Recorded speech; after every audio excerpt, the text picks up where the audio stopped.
You know that feeling, right? Your smartphone seems to finish your thoughts, or maybe your streaming service just knows the next show you'll love. It's uncanny. It really is, almost like these devices have a little window into our minds. Exactly. And, while that's fascinating, what's really grabbed our attention lately is how the whole conversation around artificial intelligence has shifted. Oh, definitely. It's not just engineers talking code anymore, is it? Not at all. Suddenly, we're hearing these incredibly loaded words popping up everywhere. Think godlike, salvation, even apocalypse. Yeah, and antichrist. I mean, Mhm. these are terms from theology, from religion, being used by, well, by tech leaders and scientists. Precisely.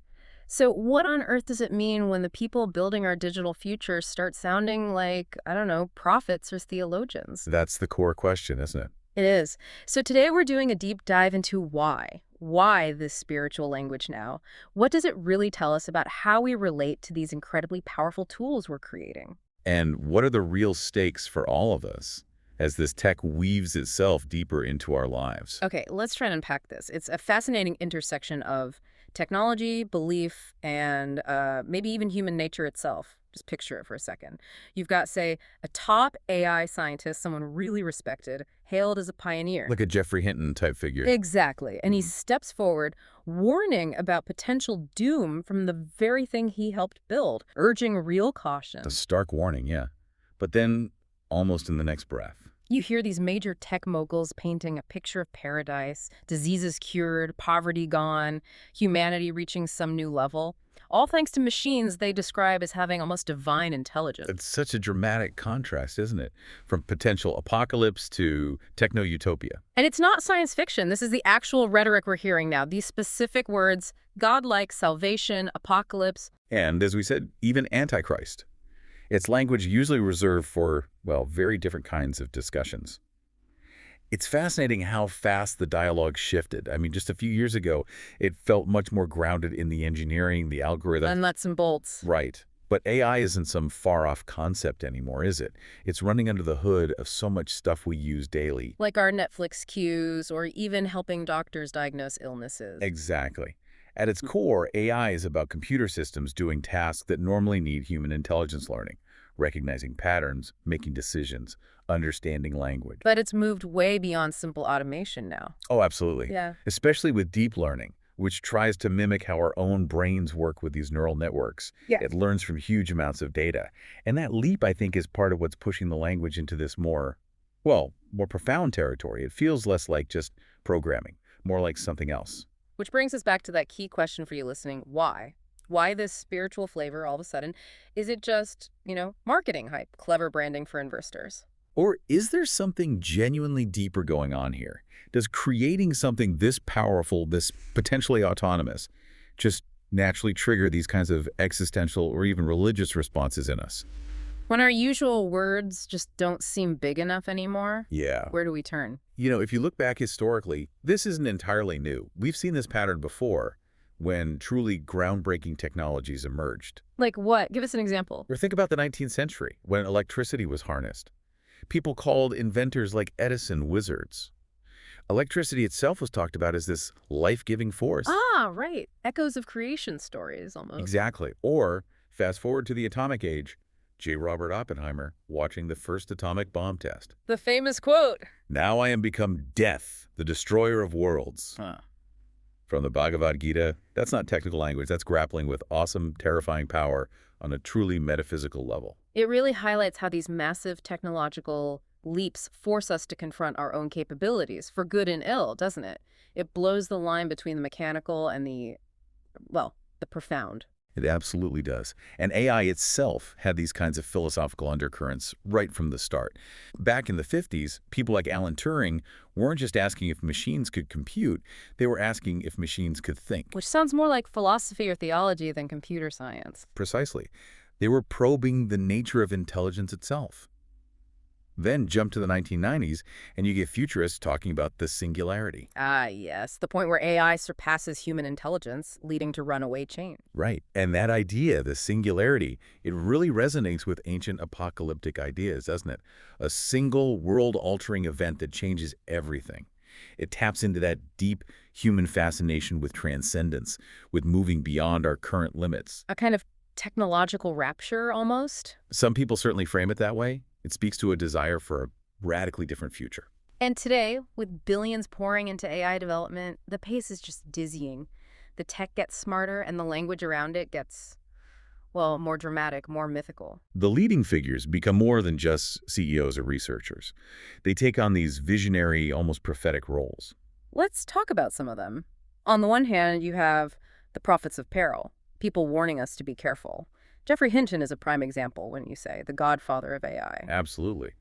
His work on neural networks was foundational. He even got the Nobel Prize in Physics in 2024 for his contributions. But then you have this major shift, right? A really significant one. He left Google in 2023 at 77, specifically so he could speak more freely about the dangers he sees. And he uses that word. He explicitly calls AI potentially godlike. And he's not being flippant. He genuinely worries about existential risks, AI outsmarting humanity, or, maybe more immediately, its power to turbocharge misinformation and erode our shared sense of reality. These are profound concerns coming from someone who knows the tech inside out. You really get a sense of his personal burden, his feeling of responsibility. He's talked about feeling somewhat responsible. It's like a creator having second thoughts, isn't it? His warnings sound urgent, like he's pleading for us to wake up before it's too late. He's pushing for public awareness, for pressure on governments to regulate this thoughtfully, a real call to action. But then you have the other side, the visionaries of victory, you might call them. The optimists, yeah. Those who see AI not as a threat, but as our potential savior. Like Sam Altman at OpenAI, he talks about advanced AI as, what was the phrase? Magic intelligence in the sky. It paints this picture of AI as this benevolent, almost ethereal force that will lift us up. It's quite a vision. Altman imagines AGI, artificial general intelligence, where machines are smarter than humans across the board, solving our biggest problems: climate change, poverty, disease. He sees it ushering in a golden age. And that's incredibly appealing, isn't it? It speaks to that deep human hope for redemption, for a perfect future, a promised land delivered by algorithms. Who wouldn't want to believe in a future where AI cures cancer or ends hunger? It's a powerful narrative. And it's not just Altman. What about Dario Amodei at Anthropic? Right. Anthropic focuses heavily on AI safety. Amodei wrote this essay in 2024, Machines of Loving Grace. Catchy title. What's his vision? He predicts AI could defeat diseases, boost human intelligence, lift billions out of poverty, even strengthen democracy. It sounds less like a tech roadmap and more like, well, a secular sermon. Salvation through silicon. That's kind of the underlying promise, yeah. A profound societal transformation driven by benevolent machines. Okay, so we have the warnings of doom, the promises of salvation, but then it gets even stranger, maybe darker. Peter Thiel, for instance. Ah, Thiel. Yes, he takes the religious analogy into really provocative territory. He's a co-founder of PayPal, Palantir, a major figure. And his take is? Thiel, coming from a more conservative and religious perspective, has actually suggested AI could pave the way for the Antichrist. Wow. Directly referencing Christian end times prophecy. Directly. His argument, essentially, is that AI's immense power could enable a kind of centralized control, a deceptive, all-powerful entity, very much like the descriptions of the Antichrist of the Book of Revelation. That's a chilling blend of high-tech speculation and ancient theology. It really is. It's a stark warning that innovation isn't automatically progress. Yeah. That it could, in his view, fulfill some very old, very dark prophecies. And then, shifting gears again, you have someone like Ray Kurzweil, the inventor, the futurist. He's been talking about the singularity for decades. Kurzweil is definitely a key figure in this optimistic, almost transcendent view. His latest book, The Singularity is Nearer, came out in 2024. And his prediction is still aiming for around 2045.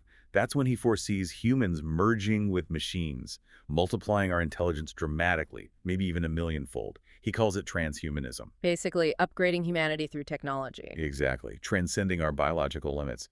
Kurzweil essentially sees this path, this merging with AI, as providing a kind of purpose, almost a religion for him. It's a route towards radical enhancement, maybe even a form of immortality. Echoing those ancient quests for eternal life. Precisely. And researchers like anthropologist Beth Singler have noted how terms like the singularity genuinely evoke rapture-like events for some in Silicon Valley. A sudden leap to a higher state of being. It's a powerful, almost intoxicating vision of ascent. It is. But, We absolutely need a reality check here. Okay, let's ground ourselves, because not everyone is on board with this kind of epic, almost cosmic framing, right? Not at all. You have skeptics like Dylan Baker, who used to be at Google, now at DARE, the Distributed AI Research Institute. And what's his take? He basically dismisses a lot of this as magical, fantastical thinking. He argues it's often detached from the messy reality of current AI and, crucially, ignores the harms happening now. And those harms are real. Things like biased algorithms affecting hiring, loans, even policing. That's not science fiction. That's impacting people's lives today. Exactly. We need to remember that even tools like ChatGPT, which are incredibly impressive. They burst onto the scene in late 2022, really brought AI into the mainstream. Right. They can write code, converse, but they also make things up. They hallucinate facts, spread misinformation. They're powerful tools, yes, but they're tools. They aren't gods or demons. So they're not infallible or omniscient. Far from it. Yet the way we talk about them sometimes, it elevates them. Maybe because AI forces us to confront these really fundamental questions about ourselves. What makes us human? Can we create intelligence? What happens if our creations surpass us? Deep questions, which might explain why we reach for such grand language. So why does this religious framing stick?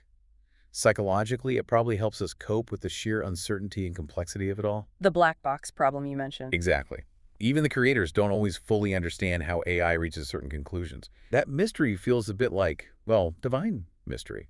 And hype, these grand narratives, they fill the gaps in our understanding. Like faith filling gaps in understanding the divine. Kind of. Plus, there's a basic human need to find meaning, especially when facing something potentially world-changing. We project our hopes, our fears onto it. And culturally, Silicon Valley has this unique mix. Libertarianism, utopian dreams. A sort of tech optimism fused with counterculture ideas about liberation. Yeah, this idea that technology can free the soul, elevate consciousness. It creates fertile ground for these quasi-spiritual narratives. And this language, this framing, it actually matters, doesn't it? It has real-world consequences. Huge consequences. If you frame AI as godlike, does that subtly let the creators off the hook? Make it harder to regulate? Maybe it encourages rushing ahead without enough caution. Because you don't typically regulate a deity. Right. It could deter scrutiny and prioritize profits over safety. But on the flip side, It also grabs attention. definitely. This dramatic language inspires people, fuels innovation, and forces public debate. We're seeing governments scrambling to create rules, the EU's AI Act, U.S. executive orders. That's happening partly because these big, sometimes scary narratives got everyone talking. So the language itself shapes the reality. It shapes our perception, our policies, our ethics. And this isn't just for the experts.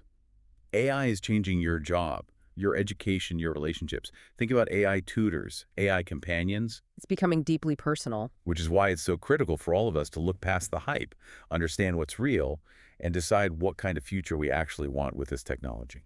So stepping back, what's the key takeaway here? I think the core insight is this. AI isn't divine. It's made by humans.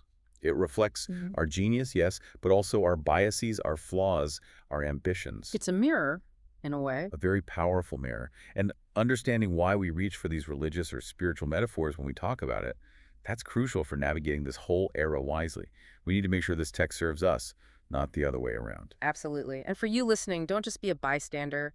Get involved. Try out some free AI tools, see what they can actually do. Experiment a bit. Platforms like ChatGPT, other image generators, get a feel for them. Read widely, be critical, question the hype, whether it's promising heaven or hell. Form your own informed opinions. And maybe leave you with this thought. As we head towards this future, this potential merging of human minds and artificial intelligence, what is it about being human, our creativity, our empathy, our flaws, our consciousness? What do we value most? What do we absolutely want to preserve and cultivate, even as technology reshapes our world in ways we can barely imagine? That's the question, isn't it? What do we hold on to? What truly matters in the age of AI?